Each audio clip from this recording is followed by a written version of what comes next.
लड़का अपनी गर्लफ्रेंड के साथ मैच देख रहा था। तभी अचानक उसे मौज मस्ती के लिए एक छोटी सी शर्त लगाने का मन हुआ। एक खूबसूरत लड़की को जाते हुए देखकर निक्की ने तुरंत कहा, चलो शर्त लगाते हैं कि कितने लड़के उसकी ओर देखेंगे। लियोन ने कहा, मैं भी शामिल हो सकता हूँ क्या? ये सुनकर दोनों ने इस पर ज्यादा विचार नहीं किया, तुरंत सहमत हो गए, क्योंकि यह शर्त वैसे भी $10 की थी। खूबसूरत लड़की धीरे धीरे स्टैंड से बाहर चली गई। उन तीनों ने देखा और गिनते रहे कि कितने लोगों ने उसे देखा। अंतिम उत्तर 7 लोगों का था। जेस ने अनुमान सही लगाया, इसीलिए वह विजेता थी। लियोन ने खुशी खुशी पैसे सौंपे और एक और राउंड खेलने का सुझाव दिया। इस बार उन्होंने शर्त लगाई कि कौन सी टीम पहले फॉल करेगी। जेस ने यह शर्त सुनकर हार मान ली, क्योंकि इस बारे में वो कुछ नहीं जानती थी। इसीलिए उसने ये शर्त निक्की को खेलने के लिए कहा। लियोन ने यह शर्त $1000 की लगाई थी। मैदान पर मौजूद रेफरी ने सीटी बजा दी। निक्की ने फाउलिंग टीम का सही अनुमान लगाया, इसलिए $1000 निक्की जीत गया। ये देखकर लियोन ने तुरंत $5000 की शर्त लगा दी कि यह पास होगा या रन।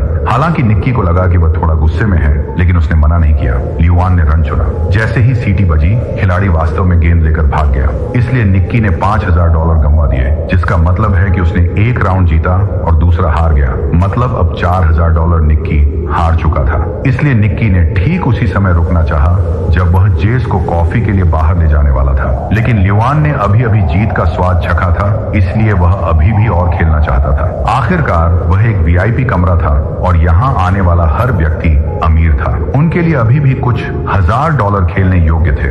इसलिए लियोन के लगातार अनुरोध के तहत निक्की एक और राउंड खेलने के लिए सहमत हो गया। इस बार उन्होंने $10,000 की शर्त लगाई कि पास सफल होगा या नहीं। इस पर लियोन ने एक असफल पास चुना। जाहिर है उसने यह राउंड फिर से जीत लिया। $10,000 हारने से निक्की थोड़ा दुखी हुआ। वह 3 सेकंड के लिए झिझका, फिर घूमा और बोला, इस बार चलो $50,000 के लिए खेलते हैं। ये सुनकर जेस भी हैरान रह गई। अब निक्की के बहकने की बारी थी, क्योंकि मैच का नतीजा उसके कहे के विपरीत जा रहा था और $50,000 लियोन को दे दिए गए। इस पर जेस खड़ी हुई और उसे तुरंत चले जाने की सलाह दी, क्योंकि वह पैसे बहुत जल्दी हार रहे थे। निक्की ने कुछ सेकंड के लिए सोचा, फिर पीछे मुड़ा और बोल पड़ा, $1,00,000। लियोन ने उसका मजाक उड़ाया, कहा कि तुम्हारे पास इतने पैसे नहीं हैं। निक्की ने तुरंत नकदी का पूरा ढेर निकालकर उसके मुंह पर तमाचा मारा। लियोन न केवल झिझका बल्कि और भी उत्साहित हो गया। इस बार निक्की ने एक असफल पास चुना। दोनों ने टीवी स्क्रीन पर देखा, पास बिल्कुल सही था। निक्की अब बहुत गुस्से में था।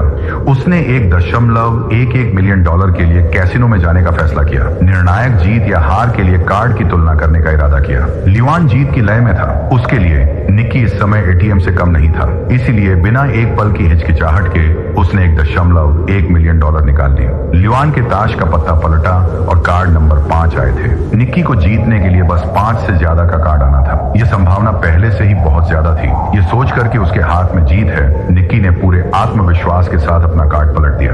कौन जानता था कि यह 3 होगा। जेस ने अपना सिर पकड़ लिया, जबकि निक्की अवाक रह गया। उसने शुरू में केवल मजे के लिए $4000 हारने का इरादा किया था, लेकिन अब वह $1 मिलियन से ज्यादा हार चुका था। निक्की के पास जेस को बेबस होकर दूर खींचने के अलावा कोई विकल्प नहीं था, जो जानता था कि लियोन अभी भी खेलना चाहता था। उसने निक्की को एक ताना मारा कि जब आप किसी बड़े खिलाड़ी के साथ खेलोगे तो ऐसा ही होगा। यह सुनकर निक्की को गुस्सा आया और उसे कहा, चलो एक और $2 मिलियन का राउंड खेलते हैं। क्या तुम्हारी हिम्मत है? उसने लियोन से दूरबीन का इस्तेमाल करके मैदान पर एक खिलाड़ी के जर्सी नंबर चुनने को कहा।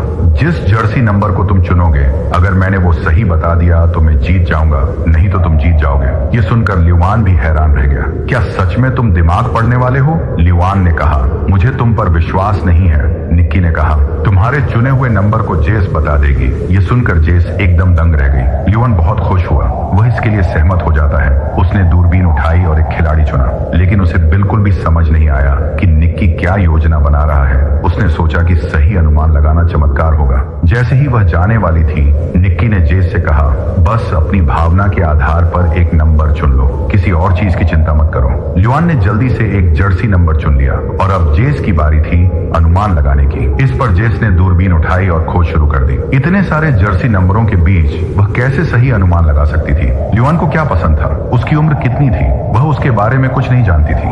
क्या यह सिर्फ एक बेतुका अनुमान नहीं था? जब जेस हर जगह खोज रही थी तो उसे अचानक एक परिचित व्यक्ति दिखाई दिया। जर्सी नंबर 55 पहने फरहाद उसका दोस्त था। वह कोई खिलाड़ी नहीं था, तो वह यहाँ कैसे आ गया? हालांकि थोड़ी हैरान, जेस को स्पष्ट रूप से पता था कि ये एक चाल थी। उसने ल्युआन को 55 नंबर बताया। उसने बिल्कुल सही नंबर। अविश्वसनीय, आपने ऐसा कैसे किया? जस एक पल के लिए समय पर प्रतिक्रिया नहीं कर सकी। उसे लगा जैसे वह सपना देख रही हो। भले ही उसकी दोस्त ने जर्सी नंबर 55 पहना हो, निक्की को कैसे यकीन हो सकता था कि ल्युआन बिल्कुल नंबर 55 ही चुनेगा। लेकिन ओह ठीक है, अब यह महत्वपूर्ण नहीं था। इस राउंड ने न केवल उनकी पूंजी वापस पाली, बल्कि उन्हें अतिरिक्त $1 मिलियन भी जीत गए। वे दोनों उत्साह से नकदी के 2 बैग लेकर स्टेडियम से बाहर निकल गए। कार में बैठने के बाद निक्की ने जेस को यह समझाया। वास्तव में वे इस अमीर आदमी पर लंबे समय से नजर रख रहे थे। ल्युआन अमीर होने के साथ जुए का बहुत बड़ा आदी था। वह जुए के लिए कोई भी खेल खेल सकता है। इसलिए निक्की ने पूरी टीम की योजना पहले ही बना ली थी। ये जानते हुए कि वह आज मैच देखने जाएगा, निक्की की टीम ने होटल से बाहर निकलते ही उसके अवचेतन में हेरफेर करना शुरू कर दिया। बिलबोर्ड पर 55 नंबर था। जब वह होटल से बाहर निकला तो सुरक्षा गार्ड के लैपल पेन पर भी 55 नंबर था। स्टेडियम के करीब सड़क के किनारे लगे सभी साइन बोर्ड 55 नंबर के थे। उन्होंने जानबूझकर उसे पहले से फरहाद की एक तस्वीर भी दिखाई। निक्की ने अपने साथियों से पहले से ही नया नाम का एक गाना चुनने को कहा। इस गाने में ध्वनि वीक्यू, जो चीनी में 55 के समान लगती है, जिसका उच्चारण 124 बार किया गया है। इस तरह से सूक्ष्म रूप से प्रभावित होने के कारण, साथ ही पहले से ही $1 मिलियन से अधिक जीतने के कारण, ल्युआन ने लगभग सहज ज्ञान पर काम किया, यह मानते हुए कि यह उसका भाग्यशाली नंबर था। जेस को इस बारे में बिल्कुल भी कुछ नहीं पता था, इसलिए उसके सभी भाव वास्तविक प्रतिक्रियाएं थीं। निक्की के समझाने के बाद जेस को लगा कि वह वास्तव में अद्भुत है। कुछ दिन पहले निक्की को एक आदमी ने बिस्तर पर दबा दिया था और उसके सिर पर बंदूक तान दी थी। उसके बगल में जेस बैठी हुई थी, जिससे वह अभी अभी मिला था। स्पष्ट रूप से निक्की को फंसाया जा रहा था, लेकिन वह बिल्कुल भी विचलित नहीं हुआ। उसने साफ साफ कहा कि उसके पास एक भी पैसा नहीं है और अगर वे गोली चलाना चाहते हैं तो चला सकता है। यह सुनकर उस आदमी को तुरंत पता चल गया कि यह तो खुद एक मास्टरमाइंड है। वास्तव में जेस लंबे समय से इन सस्ते ठगों की भूमिका निभा रही थी। इस समय जेस को अभी भी समझ में नहीं आया कि क्या हो रहा है। यह देखकर कि वह निक्की से कोई पैसा नहीं ऐंठ सकता, उस आदमी के पास वहां से निकलकर दूसरा लक्ष्य तलाशने के अलावा कोई विकल्प नहीं था। कौन जानता था कि निक्की उसका पीछा करेगा। उसने जेस से सीधे कहा कि उसके पास एक स्वाभाविक प्रतिभा है और उसे लंबे समय तक जीविका चलाने के लिए अपने ठगी के कौशल को और विकसित करना चाहिए। निक्की ने उसे यह भी बताया कि वह मास्टर कॉन कलाकारों के परिवार में तीसरी पीढ़ी का सदस्य है। हर चाल और धोखा उसके हाथ में था। यह सुनकर जेस ने तुरंत पैसे निकाले, क्योंकि वे निक्की से इन सब के बारे में सीखना चाहती थी।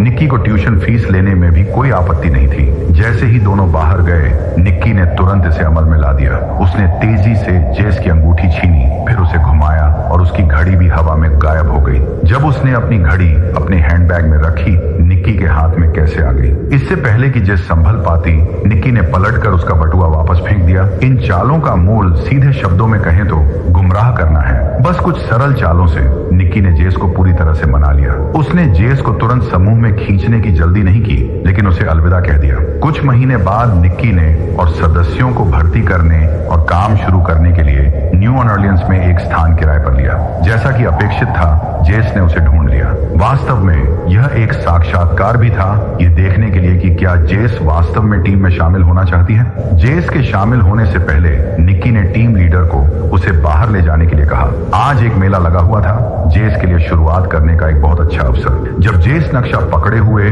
और दिशा निर्देश मांगते हुए चल रही थी, तो उसके साथी ने दूसरे व्यक्ति के कैमरे के लेंस को चुराने का अवसर लिया। फिर एक साथी ने जानबूझकर एक राहगीर को टक्कर मारी और पीछे चल रही जेस ने आसानी से बटुआ उठा लिया। यह देखकर कि यह कितना आसान था, जेस और भी साहसी हो गई। चॉपस्टिक का उपयोग करते हुए उसने 1 सेकंड में किसी और के हैंडबैग से बटुआ छीन लिया। निक्की ने ऊपर से उसका प्रदर्शन देखते हुए अपने साथियों को शांत रहने के लिए कहा, यह कहते हुए कि जेस को अपने कौशल को स्वतंत्र रूप से प्रदर्शित करने के लिए पर्याप्त स्थान देने का समय आ गया है। इसलिए जेस ने अपनी प्राकृतिक प्रतिभा का खुलकर प्रदर्शन किया। निक्की की प्रशंसा भरी निगाहों के नीचे कई वस्तुओं को इकट्ठा किया। निक्की जेस के प्रदर्शन से बहुत संतुष्ट था, इसलिए वह उसे एक बड़े खेल के मैदान में ले गया। यहाँ किसी अभ्यास की जरूरत नहीं थी, वे सीधे काम पर लग गए। यहाँ काम करने के लिए आपको बहुत तेज दिमाग लगाना पड़ता है, उन्हें प्रतिक्रिया करने का समय नहीं देना होगा। निक्की ने उसे कुछ भी नहीं समझाया, लेकिन उसे हाईटेक जुए के बारे में अपनी आंखें खोलने दी। कॉन्टैक्ट लेंस की बदौलत जो कार्ड के आर पार देख सकते थे, दूसरी तरफ के बड़े शॉट ने ऑल इन करने की हिम्मत की, लेकिन एक राउंड में ही उसे बाहर कर दिया गया। जुए की मेज पर अपमानजनक चालों के अलावा क्रेडिट कार्ड सेवा भी थी। जेब से कार्ड निकालने के बाद इसे जल्दी से एक टीम के साथी को दिया जाता था, जो गुप्त रूप से जानकारी पढ़ने के लिए एक उपकरण का उपयोग करता था, फिर कार्ड को व्यक्ति की जेब में वापस रख देता था। जब